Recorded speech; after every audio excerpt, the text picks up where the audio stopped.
नमस्कार। आज हम डिस्कस करेंगे बड़ा इम्पोर्टेंट टॉपिक फैटी लीवर।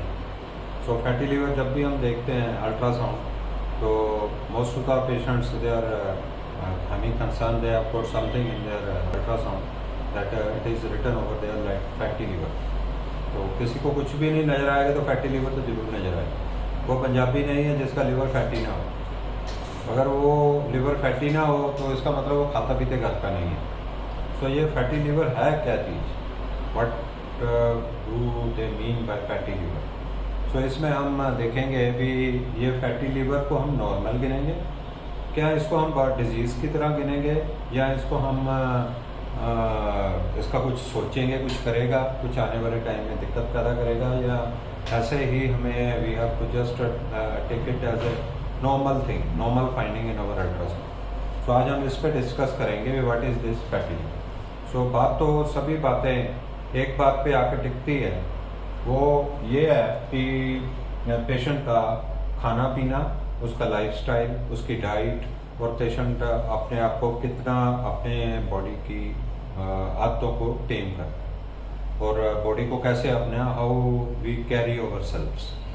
हर आदमी के अंदर एक चीज़ ऐसी है जो सभी में एक है, और एक चीज़ ऐसी है उस डिफरेंट लोगों में डिफरेंट है, और एक चीज़ है वो उसका कुछ कह नहीं सकते। आइंस्टाइन की एक डेफिनेशन है, the two things are infinite, one is the this foolishness of the people and second one is the universe. And I know something about the universe, I don't know much about the foolishness of the people. इसका मतलब ये नहीं है अभी लोग होशियार नहीं हैं, हाँ इतना जरूर है भी लोगों में अपने लिवर के और बॉडी के बारे में कंसर्न नहीं।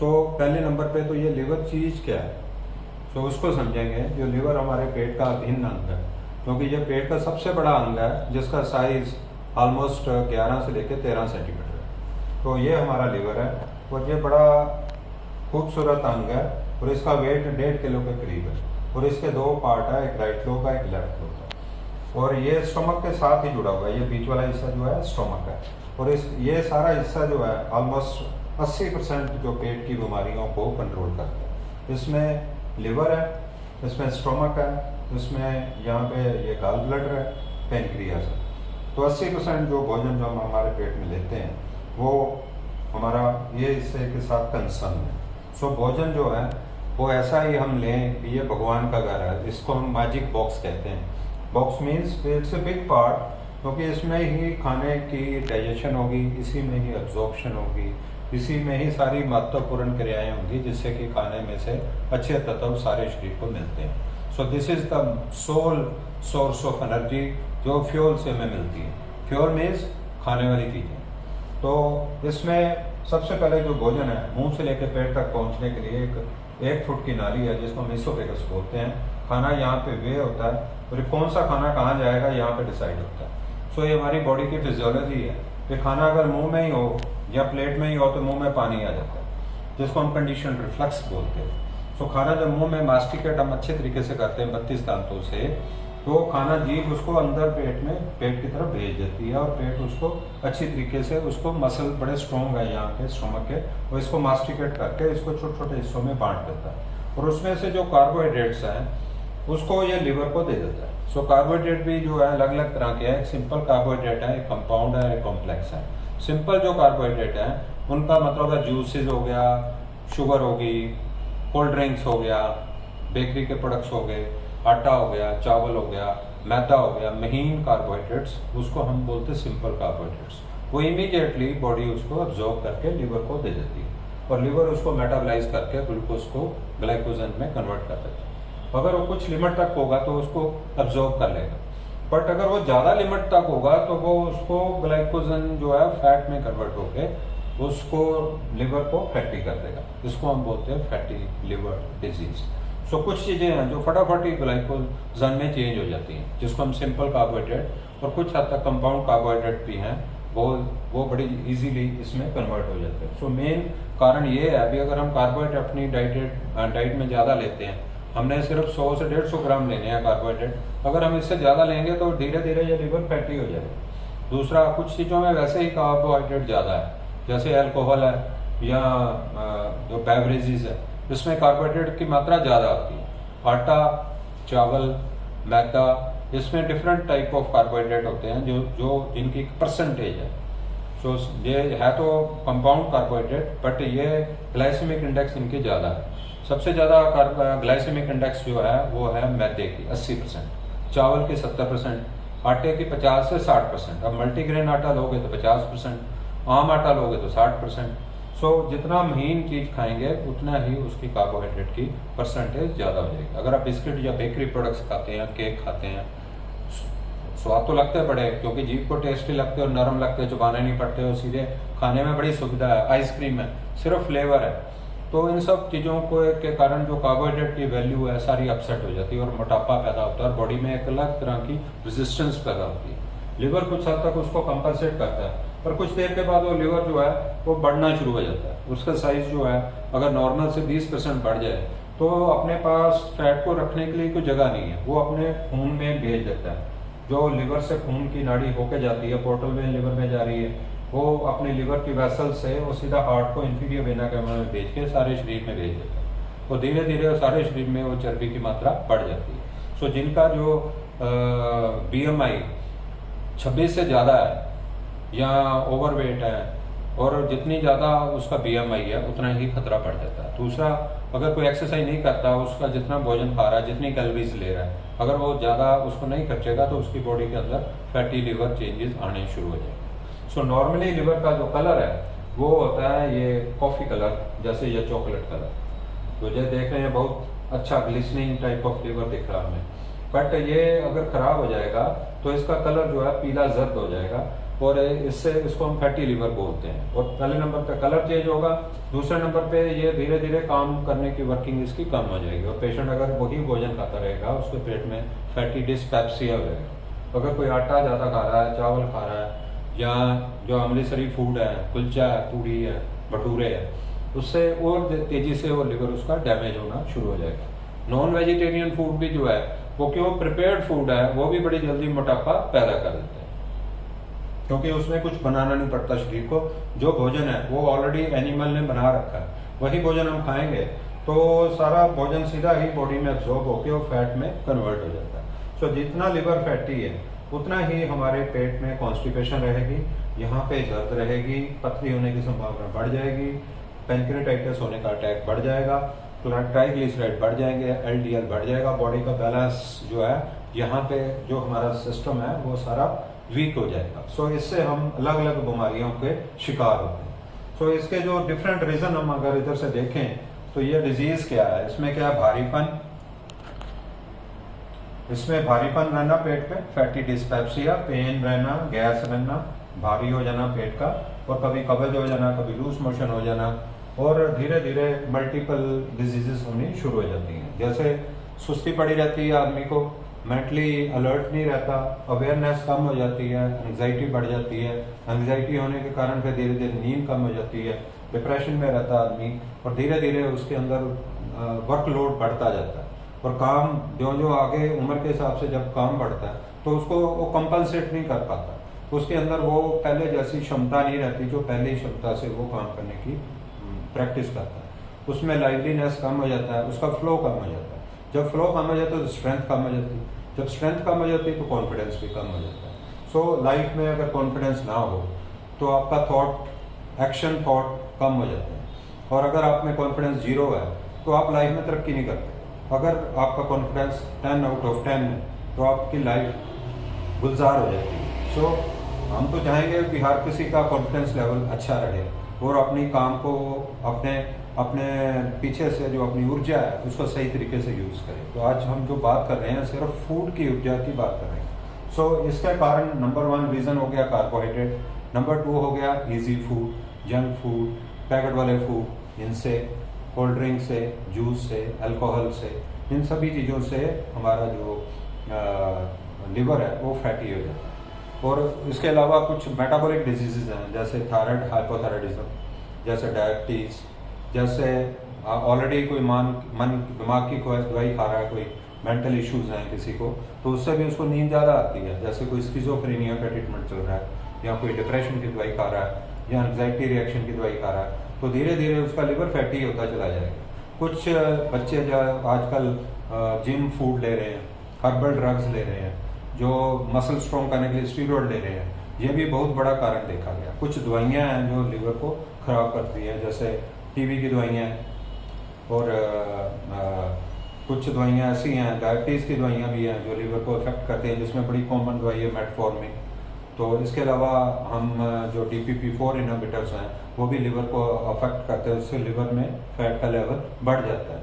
सो कुछ ऐसी चीज़ें हैं जैसे हर्बल प्रेपरेशन जो बाजार में मिल रही हैं, जिनके बारे में कुछ भी कोई भी नहीं जानता कि उनमें है क्या, तो वो एनर्जी बूस्टर तो हैं बट वो लिवर को जाके पकड़ लेते हैं। सो ये सारे जो चीज़ें हम जो पी रहे हैं बाजार से, डब्बों में मिल रहा है बूस्ट के रूप में या किसी भी रूप में, उसमें जो टॉरिन्स वगैरह मिल रहा है, वो सारा चीज़ें जो है हमारे को एनर्जी तो नहीं बढ़ाता, हाँ लिवर को जरूर डैमेज करता है। एनर्जी तो हमारी भगवान ने दे ही रखी है। सो उस एनर्जी का कारण हम देखेंगे अभी क्यों नहीं एनर्जी हमारे बॉडी में आ रही, तो रीज़न में यही चीज़ें आती हैं जो हम आपको बता चुके हैं। तो इसको असेस कैसे करता है, तो इसको असेस करने के लिए हमारे पास डिफरेंट टेस्ट होते हैं।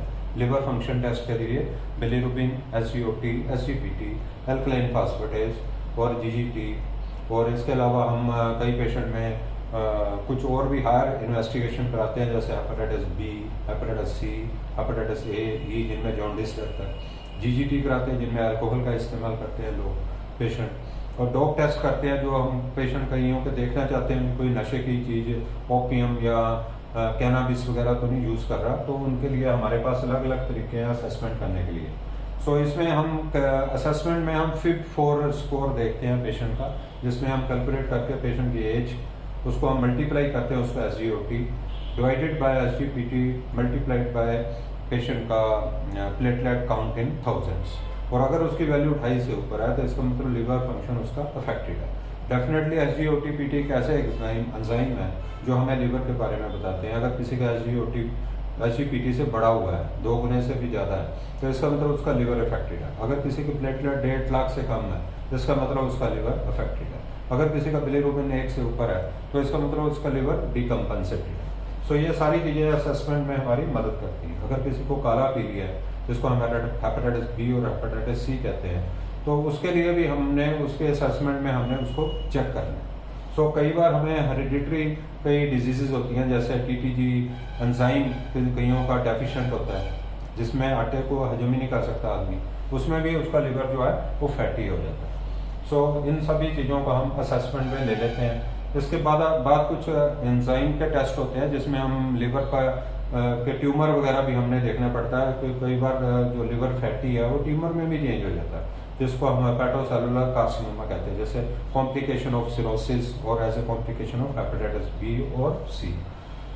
सो इसका जो ट्रीटमेंट पार्ट है, इसको हम एक बार में डिस्कस करना थोड़ा डिफिकल्ट है, पर मेडिकल ट्रीटमेंट में हमारे पास कुछ मेडिसिन हैं जो लिवर सेल को रीजनरेट करने में हमारे पास मदद करती है, जिसमें अर्सोडिऑक्सिकोलिक एसिड है।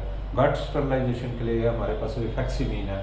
कुछ हमारे पास लेक्सेटिव्स हैं, जिसको हम पेशेंट को देके लेक्टुलोज वगैरह, जिससे पेशेंट का पेट साफ हो जाता है। तो पेशेंट को बताते हैं अपनी डाइट में फाइबर बढ़ा दो, और प्रोटीन 1 से 1.5 ग्राम पर केजी के बॉडी वेट के हिसाब से वो अपनी डाइट में ले, और फाइबरस फूड ले, जैसे 4 सब्जियां ले, 3 फल ले, और अच्छी तरह चबा के खाए। अगर वो चबा नहीं सकता तो ब्लेंड करके खाए।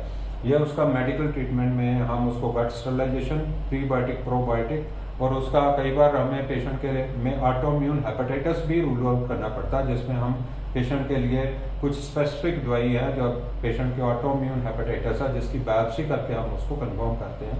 तो उसके लिए हमें इम्यूनिटी को सप्रेस करने के लिए भी कई बार हमें कुछ मेडिसिन देनी पड़ती है, जिनमें कुछ स्टीरॉयड भी होते हैं, एजोथायरप्रिन वगैरह, एंटी कैंसरस ड्रग्स और एंटी इम्यूनिटी ड्रग्स हैं, वो भी देनी पड़ती है। सो मेडिकल ट्रीटमेंट पेशेंट की डायग्नोसिस के हिसाब से होता है। सो 80% जो पेशेंट हैं वो सेल्फ इन्फ्लिक्टेड लिवर इंजरी के कारण होते हैं। तो बाकी जो 20% है वो कई बार हेरिडिटरी डिजीजेस या ऑटोइम्यून डिसऑर्डर, या उनमें कोई ना कोई अंडरलाइन कॉज हमें ढूंढ के फिर उसका ट्रीटमेंट करते हैं। सो पेशेंट की एजुकेशन बड़ी इंपॉर्टेंट है, क्या उसको खाना है, क्या उसको खा के अपने शरीर को सही रखना है, क्योंकि जो खाएगा वही पेट में जाएगा। ये तो है नहीं कि खाएंगे हम कुछ और तो बनेगा कुछ और, तो चमत्कार होना तो मुश्किल है। अभी आप एक मुंह में कुछ डाल रहे हो तो पेट से कुछ और निकल रहा है, ऐसा तो होगा नहीं। जो अब हम अचेतन मन से खाते हैं तो अचेतन ही हो जाता है शरीर में। तो जिसकी होगी भावना जैसी प्रभु मुहूर्त उसको दिखेगी वैसी, जैसा हम भोजन खाएंगे वैसा हमारा मन हो जाएगा, जैसा खाएंगे अन्न वैसा हो जाएगा मन। तो ज़्यादातर हम कार्बोहाइड्रेट में हम एडवाइस करते हैं कि कंप्लीट ग्रेन्स, जो फुल ग्रेन्स हैं वो खाएं, बजाय कि हम उसको महीन फॉर्म में खाएं। इसमें हम मक्की का आटा या बेसन की रोटी एडवाइस करते हैं, दिन में एक बार ही खाना। तो 50 ग्राम से ज़्यादा कार्बोहाइड्रेट डायबिटिक पेशेंट को नहीं खाना चाहिए। सो एजुकेशन का मतलब है अपना वेट अप्रोप्रिएट रखें और अपने 4 एम से बचें। 4 एम क्या है? मेंटल इश्यूज और जिस मेटाबॉलिक इश्यूज, मैकेनिकल प्रॉब्लम्स, जैसे मूवमेंट नहीं हो रही, घुटने खराब, एड़ियाँ खराब, उसका ट्रीटमेंट करवाएं। अगर किसी को कोई भी प्रॉब्लम है जिससे उसकी मोबिलिटी कम हो रही है, उसको आप एक्टिविटी बढ़ाने के लिए उसको आप ठीक करें और अपने काम करने की कुव्वत को बढ़ाएं। Life is a flow and remain in flow, so that you are always doing something good for your self, for your family and for the people around you. So अपना बिहेवियर को चेंज करें, गुस्से को कम करें। किसी चीज़ के साथ extra ordinary attach होंगे तो वो गुस्से को बढ़ेगा और आपको सेंस ऑफ डेप्रीवेशन और सेंस ऑफ अटैचमेंट पैदा करेगा। जितने आप हर चीज़ के साथ अटैच रहेंगे उतने ही ज़्यादा आप टेंशन में रहेंगे। जितना आप काम करके भूल जाएंगे, नेकी करो कुएं में डालो, उतना ही आपका बिहेवियर बेहतर होता जाएगा और आपकी एनर्जी डबल हो जाएगी। जितनी एनर्जी बाहर निकालेंगे उतनी एनर्जी आपको पीछे से भगवान दे देंगे और वो भगवान आपके पेट में एक सेंटर के रूप में विद्यमान है। जैसे कुएं में से पानी निकालो तो कुआं नीचे से और पानी दे देता है, वैसे ही आपकी एनर्जी पेट से और आ जाती है। आदमी के पास रिजर्व फूड फैट के रूप में इतना भगवान ने दे रखा, जो लिवर में और पेट में जब भी जरूरत होती है ग्लाइकोजन लिवर से रिलीज होकर ग्लूकोज दे देता है। अगर वो हफ्ते में 1 दिन या 2 दिन फास्ट रख ले तो सोने पे सुहागा है। सो कॉग्निटिव बिहेवियरल थेरेपी में हमने स्पेसिफिक हो जाना कौन सा फूड खाना है, हर चीज़ को मैयर करके खाना है। जैसे आप समझ लो सुनहरे की तकड़ी की तरह मासा मासा का ख्याल रखें, हर चीज़ को अचीवेबल बनाएं। और अगर आप हर चीज़ को अचीवेबल करते हैं तो आप निश्चय करके जीत कर लेते हैं, तो वो आपके लिए रिवार्डिंग हो जाता है। तो टाइम से आप उसको करें, उसको करने का मजा लें। जिंदगी की छोटी छोटी खुशियाँ ही आपको पूरी खुशी से भरपूर कर देती हैं। सो अपने आप को फूल की तरह हल्का रखें और फूल जो जैसे पानी के ऊपर तिरता है, तो जिसको हम सहस्त्रान कहते हैं, तो सहस्त्रान की तरह अपने आप को कमल की तरह खिला रखें। और कमल की शोभा आप देखें, खिले हुए फूल की शोभा कितनी अच्छी होती है और आपके चेहरे से दिखेगी। सो प्रिकॉशंस हैं कि आपने कोई भी मेडिसिन खानी है, अगर आपको लीवर का कोई इशू है तो उसको पहले देखें कि यार मेरे लीवर के लिए सेफ्टी है। जो आपको बताई गई है ट्रीटमेंट वो बताएं। अगर आपको किसी भी दवाई से एलर्जी है तो उस चीज़ का इस्तेमाल कम करें।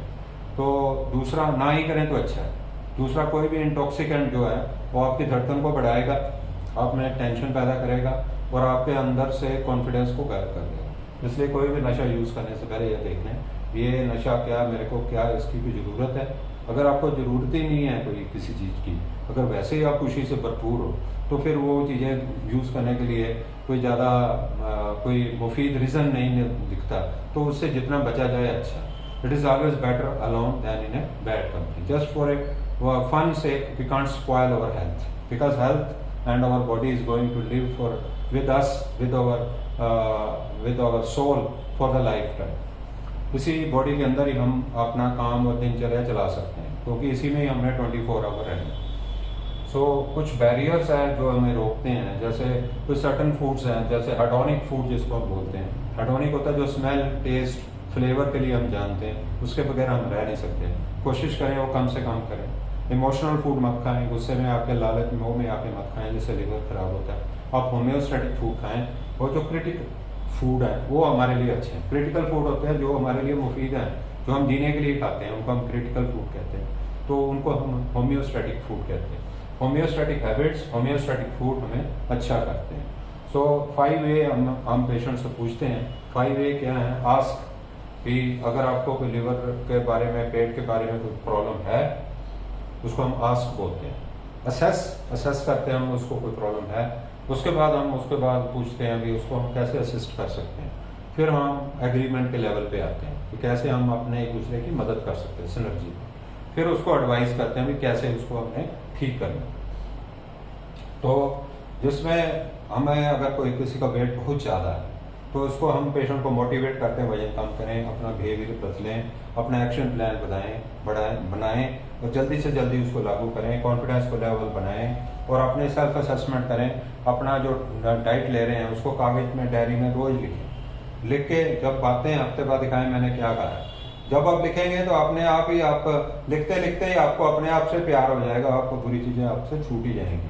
तो आपको सिगरेट पीते टाइम कोई आदमी ओम का नाम लेता है, जब ओम करेगा, जब ओम बोलेगा तो सिगरेट भी छूट जाएगा, मुंह खुल जाएगा उसका, हवा बाहर निकलेगी तो सिगरेट का धुआं कैसे अंदर जाएगा, धीरे धीरे वो आते छूट ही जाती है। सो ये जो बैरियर है इनको हमने ठीक करना है। कई पेशेंट्स में कुछ इश्यूज होते हैं, जैसे कुछ डाइट उनको सूट ही नहीं करती, जैसे दूध है, जैसे प्याज है, जैसे लहसुन है, जैसे एप्पल है, जैसे पपीता है, जैसे कुछ फूड ऐसे हैं जिसके खाने के बाद बहुत गैस हो जाती है पेट, राजमा है, चने हैं, माँ की दाल है, उनको हम फोडमैप डाइट कहते हैं। उनके लिए हम बोलते हैं भाई ये डेली डाइट मत खाइए। एक पेशेंट हमारे पास आया, कहता है जब मैं खाना खा लेता हूँ, खाना तो मेरे को खा लेता हूँ, बाद में जब सुबह टॉयलेट जाता हूँ तो बड़ी गैस हो जाती है एकदम।